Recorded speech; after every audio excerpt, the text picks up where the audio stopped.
De terrorismos a terrorismos. 27. El infierno nuclear. Complots. Praxis preferente del poder. Conspiraciones del capital poder. Ejercicio imperialista. 5. En honor a la verdad, el compromiso filosófico. Parte 4. Esta es una obra del maestro Héctor Alejandro Mora Gallardo. Démonos cuenta. El mundo en manos de mafiosos. La connivencia. El contubernio entre empresas ilícitas y empresas lícitas, entre la mafia y los gobernantes, es la fórmula que garantiza el éxito en los negocios. Además de Berlusconi, un buen número de diputados de Forza Italia están también relacionados con la familia Graviano. Las implicaciones son de mayor gravedad, dado que involucran el tráfico de drogas, tal y como lo consignan las declaraciones del mafioso arrepentido Gasparre Spatuzza. Y no pasa nada. El magnate de la televisión y del fútbol tiene controlado el asunto. La cosa nostra es entre su gobierno, la mafia y las otras mafias enquistadas en el Estado. ¿Se entendió? O peor cosa, el Estado es ya una mafia. Berlusconi, el magnate que acapara las cadenas televisoras de Italia y tiene asociación con las de España, agrupadas en el consorcio Mediaset, además de ser dueño de casas editoriales, industrias, agencias, tiendas departamentales, instituciones financieras, un verdadero holding ligado a la mafia que se hace con absoluta impunidad y se afianza desde el gobierno. Él mismo, con sus actividades de gobernanza, como un primer ministro empresario, se ubica en inmejorable posición para velar por sus intereses, empleando o pasando por encima de las normas y leyes gubernamentales, las que se doblan ante el embate del capital poder. Magnate ministro ligado a la mafia y al capital transnacional, la fórmula perfecta de la caquistocracia italiana, la que convierte al Estado en la empresa privada más preciada de los capitalistas, puesto que a través de sus estructuras institucionales obtienen la riqueza pública manejándolo con criterios privados y así capitalistas. Para cuando el Estado neoliberal es manejado como una empresa y como tal lo llevan a la quiebra garantizando las ganancias de los capitostes y banksters, a cambio de sacrificar el bienestar público, la auténtica economía, la que cuida los bienes y recursos en pro de conservar el hábitat y satisfacer con mesura y equidad las necesidades básicas de los hogares. Ya lo hacía ver Michelangelo Bovero desde el inicio de la instauración del gobierno berlusconiano. Asistimos al monstruoso nacimiento de un gobierno empresa, basado en el apoyo parlamentario de una empresa partido, la llamada Forza Italia, y acompañado de aliados poco recomendables, la Liga Norte y los fascistas. En síntesis, una gran empresa se convirtió en partido político. El grupo dirigente de la empresa, transformado en grupo político, se sienta en el Parlamento como partido de mayoría relativa y está compuesto por personas que continúan siendo empleados de un empresario que, sin dejar de ser tal, se convirtió en jefe de gobierno. Se podría pensar que el italiano es un caso límite, pero yo creo, en cambio, que en sus raíces se encuentran tendencias políticas y sociales difundidas en todo el mundo, aunque en diferentes formas y medidas. La reflexión sobre el caso de Italia, precisamente por sus rasgos tan marcados y caricaturescos, puede ser útil para identificar y comprender con más claridad los términos de los desafíos peligrosos y quizás mortales que todas las democracias, unas más, otras menos, hoy en un futuro próximo tendrán que enfrentar. El asunto con la mafia confirma que se trata del gobierno de los peores, capitalistas y mafiosos en simbiosis, lo que viene a representar el extremo del gobierno neoliberal. Pero no olvidemos que tal política económica nació como dictadura con Pinochet y con los gobiernos de Margaret Thatcher y Ronald Reagan. Se consolida en el primer mundo como lo que es, una política económica impositiva e intransigente, caso límite, transición hacia un régimen ya descaradamente no democrático, en una dialéctica negativa de la decadencia capitalista que activa un hegemón más coercitivo. El Estado pantalla, suave, anestesiante, que con Berlusconi se estableció primero en Italia, lo más seguro es que dé paso a un Estado duro, brutal, represivo, tal y como el propio Bovero lo sugería en 1995. Y si luego el despotismo suave fuese la antesala del feroz, su virtual caballo de Troya, del soft power al hard power, pasando por el terror power. Resulta increíble que a pesar de tantos procederes incorrectos, de tantas barrabasadas personales y de que bajo su conducción la economía de Italia se derrumbe, hasta el grado de que hoy en día, a otoño del 2011, Italia está al borde de la bancarrota. Aún así, el pueblo de Italia se vea imposibilitado de realizar un cambio de gobierno y de hacer dimitir a tan nefasto personaje. Si bien lo ha intentado, pero está claro que una de las calamidades de la crisis consiste en la indefensión de los gobernados ante sus gobernantes. Los malos gobiernos no se pueden suprimir por decretos, como debiera ser si esto fuese en realidad una democracia y no una plutocracia. Varias manifestaciones populares se han realizado en Italia durante estos últimos años, repudiando y clamando por la dimisión del magnate, pero han resultado infructuosas. No olvidemos que en diciembre del 2009, después de haber sido exhibido como proxeneta pervertidor de menores y por consiguiente en plena presión para que dimitiera, fue objeto de un atentado, merced al cual resultó lesionado en la cara al ser atacado por una persona exaltada que le arrojó una reproducción metálica de la Catedral de Milán, produciéndole fractura en la nariz y una herida en el labio superior. Pues bien, hay indicios de que aquello fue un montaje realizado por él mismo para que, haciéndose la víctima, se calmasen los ánimos en su contra. A la sazón, la popularidad de Berlusconi lindaba por el 3%. Después del atentado, subió el 48%.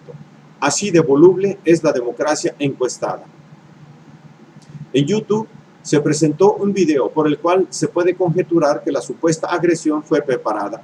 De montaje patético se le califica. No hay imagen que capte el impacto. Cuando este se debió producir, las cámaras apuntaban hacia otro lado. De inmediato Berlusconi es trasladado hacia ese automóvil. No hay escena anterior a su entrada en él. Minutos después sale para tranquilizar a sus seguidores con el rostro ensangrentado. Pero al parecer no hay manchas sobre la camisa blanca.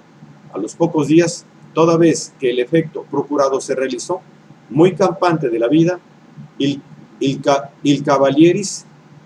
Cavalieri siguió haciendo de las suyas. ¿Y cuál fractura? ¿Y cuál boca rota? El sábado 5 de diciembre del 2009 se había efectuado en Roma una tumultuaria manifestación que pedía la dimisión del primer ministro. Dimetti Berlusconi. 8 días después acontece el atentado. Así se las gastan los capitostes gobernantes para manipular a la opinión pública. La impotencia de los pueblos por sacudirse a sus malos gobernantes se evidencia en este caso. No solo no pueden deponerlo, sino que este presidente del Consejo de Ministros ha logrado reelegirse en 3 ocasiones, por increíble que parezca. La explicación: ¿contra quién contiende? Para la última reelección su oponente fue un tal Walter Veltroni, un típico contrincante simulado, un peor tantito, de tendencia centrista, cargándose hacia la derecha. Un contrincante a modo, otro político palero de la mafia y de la mafia. A como son hoy en día las elecciones democráticas. Contienden 2 payasos al servicio de la mafia, pero en este caso el payaso es codueño del circo. Por lo que de antemano hay que hacerlo favorito, que compita a los payasos en el circo y que gane el que más dinero tenga o apoyo de los adinerados. Y nótese que en Italia también el modelo bipartidista a lo anglosajón surte efecto. 2 partidos preponderantes, ambos para realizar el mismo tipo de gobierno. En este lado, Walter Veltroni, de centro-izquierda, que se inspira en los demócratas estadounidenses, reniega de su pasado comunista y se deslinda de los movimientos sociales y hasta el pacifismo. En el otro, Silvio Berlusconi, que promete más lana, menos impuestos y buen fútbol. Y cuando una joven trabajadora precaria le pregunta cómo hacer para sobrevivir, le aconseja casarse con su hijo. Otra respuesta que ha dado el señor ministro ante tal pregunta es: váyase a vivir a Frankfurt o a Nueva York. A tal grado llega la desfachatez de la máxima autoridad política italiana. Lógico que, en la Italia de hoy, gane el segundo, y que la escasa izquierda institucional que queda, luego de 2 años desastrosos al gobierno, desaparezca en la arena. Porque ese es el otro factor que explica la situación. La izquierda socialista ya tuvo su oportunidad, y como estos otros payasos no representan ningún cambio, pues que no hay para dónde irse ni por quién votar. No cabe duda que el dominio de la élite capitalista es total. Uno u otro partido le está subordinado, por lo que actúan sin modificar la política económica neoliberal. y por igual la España del Partido Socialista, oficialmente designado como Partido Socialista Obrero Español, PSOE, durante el gobierno de Rodríguez Zapatero. Rediesi olé a todos los socialismos, neocolonialismo en las Indias y sálvese quien pueda. Y no solo il Cavalieri Banano, se reelige, sino que el ministro magnate logra obtener el voto de confianza cada que su administración se tambalea. Para eso hay suficientes cómplices en el Senado, y no solamente de su propio partido. Como en la Roma imperial, el Senado, compuesto por grupúsculos de ricos hombres, de manera pusilánime se agachan ante el emperador, y para contemplar la impunidad de que goza el elegido de los potentados, Berlusconi se las arregla para imponer el laudo Alfano, en honor del juez que lo concedió, procedimiento jurídico aberrante que le garantiza impunidad al emperador Silvio I, dando paso a un régimen arbitrario, y a esto los intelectuales integrados todavía le llaman democracia. Un breve repaso por la política italiana, mostrando a sus líderes, nos ubican en la realidad histórica de esa potencia europea, miembro del G7. Vean tan solo el siglo XX, un payaso como Benito Mussolini que hipnotiza a las multitudes y las lanza a una empresa nefasta que costó innumerables vidas y sufrimientos. Un beato como Giulio Andreotti, poderoso sacristán de 7 papas, que por medio siglo domina o condiciona la política nacional. Bettino Craxi, el socialista muy pragmático, que hace del business el alma y el fin del país. Y último de la serie, Silvio Berlusconi, magnate de la lista Forbes, empresario de éxito, que ve al país como empresa Italia y adora el enriquecimiento ilícito, la información privilegiada, el abuso de poder. Así como detesta a los magistrados, pinches jueces rojos, según él, que husmean en los tráficos de influencias y conflictos de intereses de los políticos. Su récord, 93 procesos, ninguna condena. Hay además referencias de que el máximo exponente de la política en Italia ha cometido sobornos, fraudes y lavado de dinero. ¿Y quieren más desvergüenza, cinismo e impunidad? ¡Qué gran democracia es esta! Hay que entender la ubicación política de Italia durante la posguerra, convertida en un arsenal yanqui. Sépase que en Italia hay más de 100 bases militares estadounidenses, muchas de ellas equipadas con artefactos nucleares y sustraídas al control del gobierno italiano. No en balde es en Italia donde surge, y es todo un éxito, la llamada Operación Gladio, garante de la intervención de la OTAN, y así como en Italia, en las demás democracias del mundo libre europeo. Con Berlusconi en Roma, las dos mafias se congregan. En números de 2007, la mafia SADCB factura 90.000 millones de euros al año solo en la rama comercial, cifra que estremece toda vez que se considera que el presupuesto italiano para 2008 se está calculando en menos de 20.000 millones de euros. El facturado enorme de las organizaciones mafiosas representa casi el 7% del Producto Interno Bruto italiano, que paradójicamente se produce y gana en el sur de Italia, la parte secularmente atrasada de la península Bota. ¿Qué indica esto? Que claro ejemplo es Italia de la economía casino, mejor considerada como economía criminal. La mafia haciendo de las suyas, extorsionando a medianos y pequeños empresarios. Pero como ya vimos, el negocio mayor está con los grandes, así llega a ser la primera empresa en Italia. Se consigna que las principales actividades de la mafia son la usura, la extorsión, la piratería edilicia, los agronegocios y el control de las licitaciones públicas. Ni qué decir del narcotráfico. Resultado evidente de que en la era neoliberal la mafia oscila entre las actividades ilícitas y las lícitas que se pueden realizar dentro del Estado. Es importante señalar que así como en Italia, en Colombia y en México, grupos criminales penetran los gobiernos locales y nacionales sobornándolos, haciendo que el combate al narcotráfico sea ineficaz. En el mejor de los casos, un combate a medias. Es tan grande el capital que maneja el narcotráfico que como tal es ya un negocio que resulta imprescindible para la bancocracia, principal narcocapitalista implementando el lavado de dinero. Un establishment amafiado lo permite, porque le conviene a los capitalistas para cuando uno de ellos ha tomado al Estado por asalto y lo infiltran, de manera tal que los mecanismos defensivos que el Poder Judicial detenta resultan inoperantes para detener al crimen organizado, y organizado legalmente, en el contubernio Estado-empresas mafias, lo que entiéndase es un fenómeno propiciado por la propia política neoliberal y su hegemón cremata.